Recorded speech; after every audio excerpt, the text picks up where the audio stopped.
Salut! Même si l'E3 de cette année a été annulé, cela ne va pas empêcher les constructeurs et les éditeurs de présenter leurs nouveautés à travers des lives dédiés. Et ça a été le cas pour EA avec un live hier soir qui avait débuté à 1h du mat heure française afin de présenter leur futur blockbuster.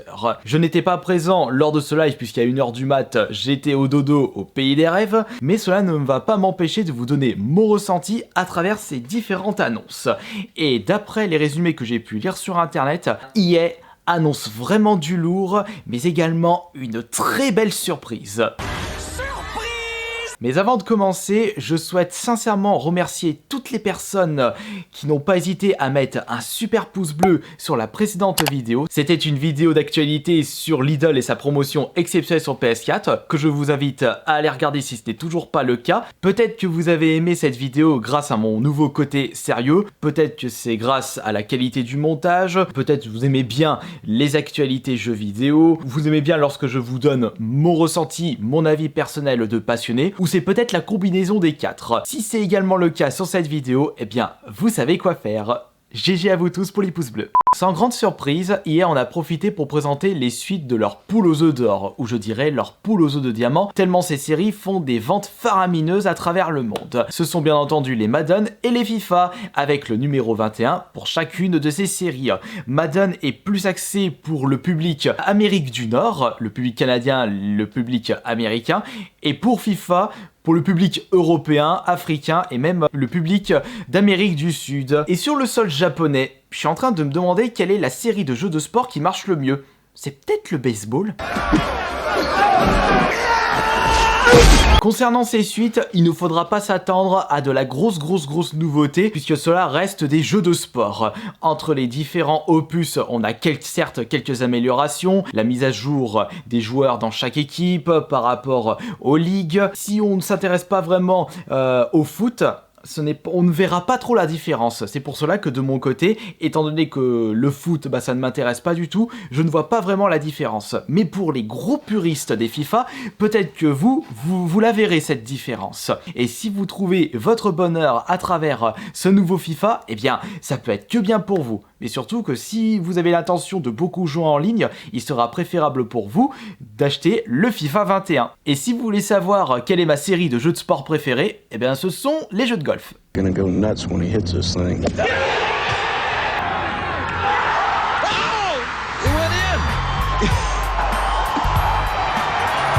Nous avons pu découvrir l'amélioration du moteur graphique de chez EA, Frostbite, surtout adapté pour la prochaine génération de consoles. La PS5, la Xbox Series X qui sortiront fin de cette année, il est tout à fait normal pour EA de se mettre à jour du côté des graphismes. Ils en ont profité pour présenter justement des gameplays du prochain Battlefield, qui est également une série ultra célèbre chez EA, mais aussi leur série de jeux de course la plus célèbre, les Need for Speed.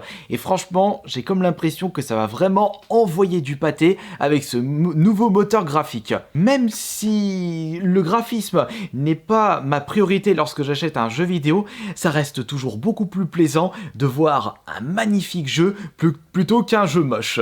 Après, il faudra avoir l'écran adapté pour pouvoir profiter pleinement de ce nouveau moteur graphique. Prenez exemple Bethesda pour vos futurs Elden Scrolls et Fallout.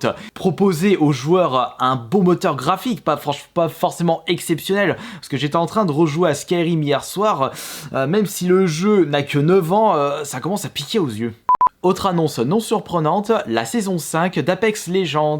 EA n'oublie pas son Battle Royale, possédant une communauté très fidèle. C'est comme PUBG, même s'il y a eu une grosse hype à la sortie du jeu, aujourd'hui, il y a toujours une grosse base de fidèles pour ce Battle Royale. Et cette saison 5 proposera justement quelques nouveautés, dont des nouveaux skins, et surtout un qui est ultra badass, mais limite j'en suis tombé amoureux, tellement il est extraordinaire, tellement il est magnifique. Il me fait un peu penser à une divinité égyptienne et j'ai toujours aimé ce chara-design. En plus, le jeu débarquera sur Nintendo Switch prochainement, avec également l'apparition du crossplay.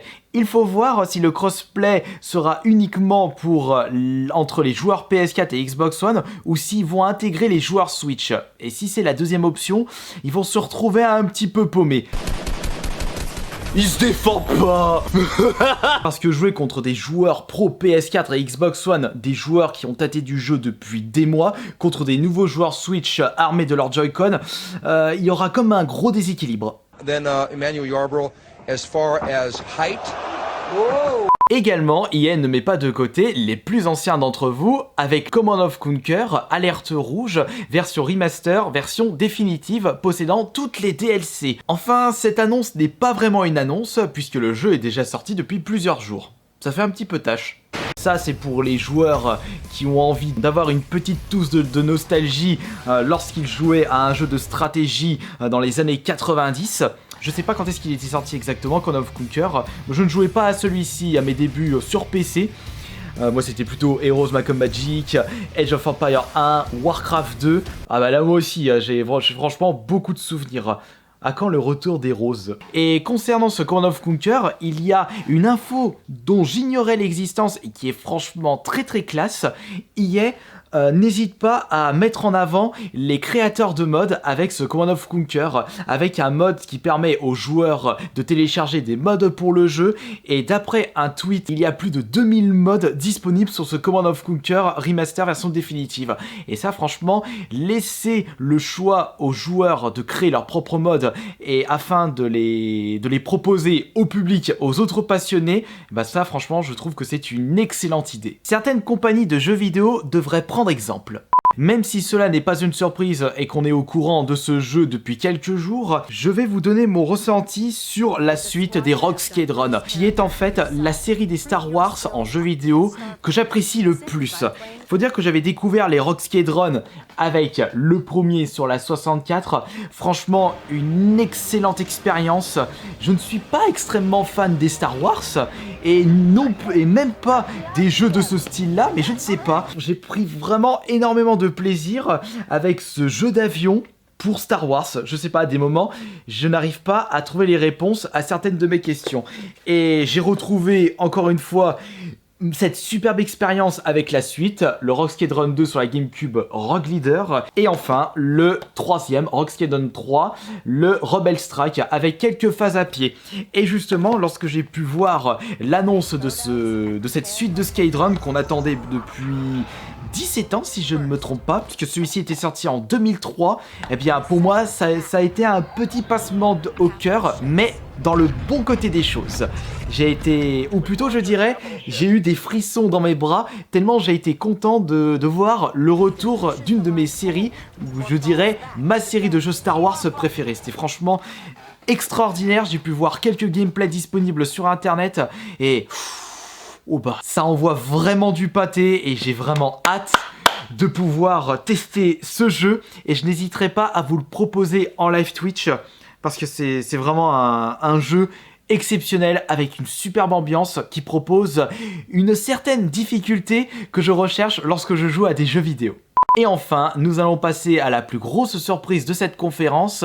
J'ai comme l'impression que personne s'attendait à cette annonce, c'est le retour de la série Skate, avec le 4e opus qui est actuellement en phase de développement. Pas de gameplay présenté, mais juste une intervention des développeurs du jeu pour annoncer justement cette excellente nouvelle. Et je me souviens à l'époque où Skate était sorti, le 3e était sorti en 2010, là aussi on a le retour d'une vieille série. Il y avait un petit peu une guéguerre entre les puristes de Skate ainsi que les puristes des Tony Hawk. De mon côté, j'étais plus du côté Tony Hawk, je préférais ce gameplay plus arcade avec le fait de pouvoir faire des figures de malade mental facilement et rapidement, alors que Skate c'est quand même un jeu de skate comme le dit le titre, mais beaucoup plus réaliste. Vous arrivez à faire un kickflip, c'est déjà un exploit. Alors essayez de faire un double impossible sur un life pack, je crois que c'est carrément, comme le dit le nom de la figure, presque impossible. Ainsi s'achève cette nouvelle vidéo d'actualité jeux vidéo. J'espère que tout comme les précédentes fois, cela vous aura plu. N'hésitez surtout pas à lâcher le pouce bleu comme je vous l'ai dit en début de vidéo, mais surtout à vous abonner à la chaîne Asterion si ce n'est toujours pas le cas et si vous aimez bien mes nouvelles vidéos. Vous pouvez également me dire dans l'espace des commentaires ce que vous avez pensé de cette conférence, quelles sont les annonces qui vous ont marqué, quels sont les jeux que vous attendez avec grande impatience de la part d'EA. Certes, je ne vous ai pas donné l'avis sur l'intégralité des annonces. J'ai survolé les jeux indés annoncés, certaines autres annonces, mais j'ai préféré me focaliser sur les choses qui me parlent. Portez-vous bien, on se retrouvera demain pour une prochaine vidéo. C'était Asterion.